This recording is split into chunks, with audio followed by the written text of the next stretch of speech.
Well, you know, I was born and raised out in the middle of the Bering Sea on one of a group of 5 islands. The group is called the Pribilof Islands. The island that I grew up on, which was the largest island, is called St. Paul Island. And when I grew up, we had about 450 people in the island. It was only 12 miles long and 5 miles wide.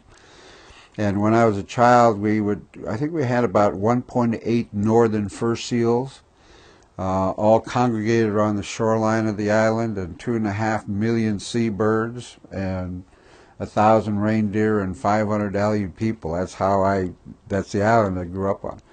So I would wake up in the morning listening to the seals, and during the day we'd probably smell them because they're just, you know, thick around the island, and go to bed at night listening to the sound of the birds. And my generation, and so my people have been out there for 10,000 years, but we say, of course, like everybody else, since time immemorial. Our people have been out there probably far longer than 10,000, because a lot of the areas that we used to occupy are now submerged underwater. And we have stories about how our people, you know, came across and migrated from Egypt all the way through Mongolia, up through Siberia, and then across on boats. And of course, the anthropologists, you know, say that we came across the Bering Land Bridge, but they never thought to ask us what are our origin stories. And so 10,000 years is like 6,000 years before the height of the pyramid cultures. And we're a highly evolved spiritual culture. And we had the most densely occupied linear mile of shoreline than any place in North America.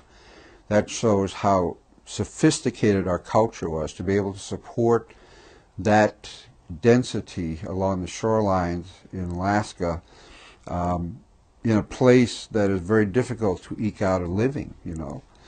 But our people were such masters of the ocean, and so profoundly spiritual, beyond.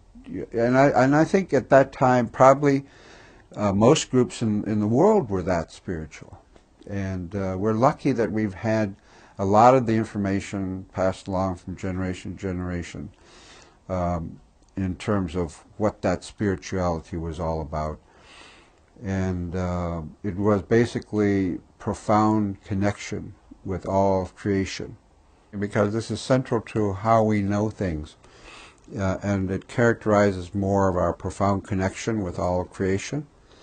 When we talk about the womb in the center of the universe, there's a real physical world purpose for that too, and it's also very spiritual. I mean, our elders say you need 2 wings to fly, one for physical, one for spiritual.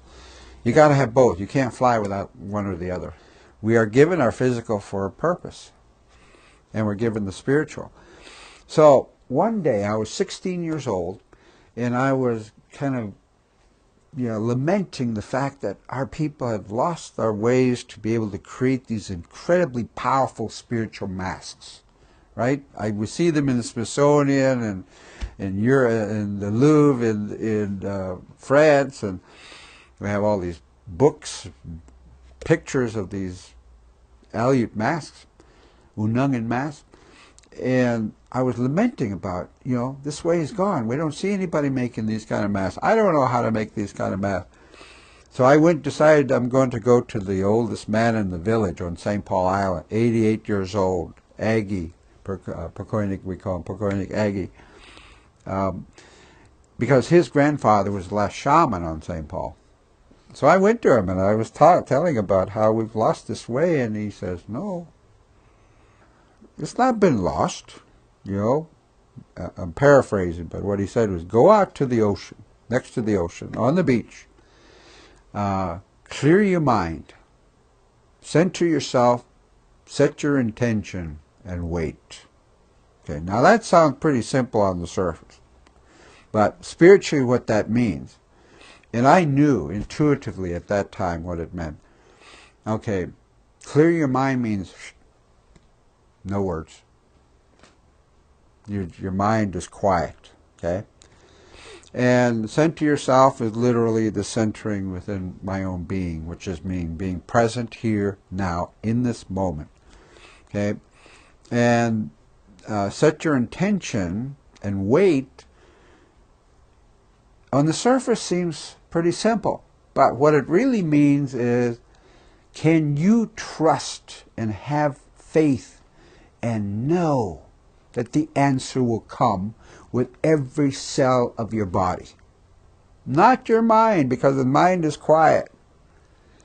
Can your whole being trust to the degree that the answer will come? Not one shred of doubt. This is what they mean by faith can move mountains. It's not a faith that anybody understands, because we don't have role models for it anymore. How do you embody faith? How do I trust implicitly with no shred of doubt in my body? So I'm sitting there and doing what he instructs. And I wait, and within a couple of hours in that state, a little black dot appears in my mind's eye. And it opens up, and out of it poured like 100 different masks. All different. And in a matter of seconds. And I'm thinking, I'm not an artist, you know. I've never done artwork. And here, all these masks come, and I know it doesn't come from my experience. Where is it coming from? So I go back and I tell Aggie about this, and he goes, good boy. And basically what he said was, you know, I tapped into the womb at the center of the universe. He said, this is where we get our information. Our ceremonies, our guidance, our direction comes from that place. And that put, when I got that, that put new meaning to the statement that all things are birthed of woman. All creativity and all creation. That I touched into what might be called the sacred feminine. And that was profound for me. Changed my life just to see that. And this is also why women were considered sacred. Now this is a very important point, especially today. Most people, most men and women, and even many spiritual leaders have forgotten why women were considered sacred. Because, like a hologram inside of their bodies, is the direct and exact sacred condition as the womb in the center of the universe that is physically manifested in their womb.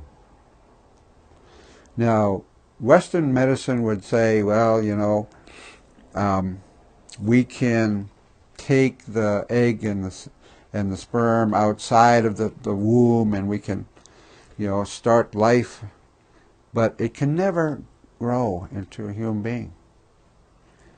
And the scientists can't understand why. Well, from a traditional way, we understand. There's a sacred vibrational field inside of the woman that we have forgotten to honor. That is the place of all the things born. That nothing new can be birthed without woman. And what women have done before time began was they would take that sacred vibration and move it outside in ceremonial space to create the womb on the outside vibrationally, so that something new can be birthed in this world. Okay? And we've forgotten that point. And it's really, really important now. The men, as we men, we have to be the new spiritual warriors, the one that protects the sacred space of women so they can do their work. Because if we're looking for change in this world, from a spiritual standpoint and from a physical standpoint, it will never happen until we restore that place, until we help women do that. Nothing new will be created. And so if we don't do it, we as a human species, I believe, we're done for.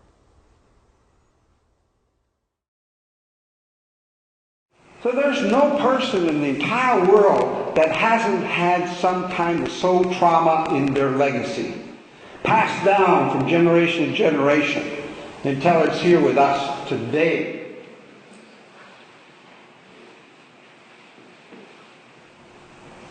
There is a way out of this. And it's going to be led by women. This is a very serious responsibility. It was said in the stories that between 4,000 to 6,000 years ago, there began the great masculine imbalance.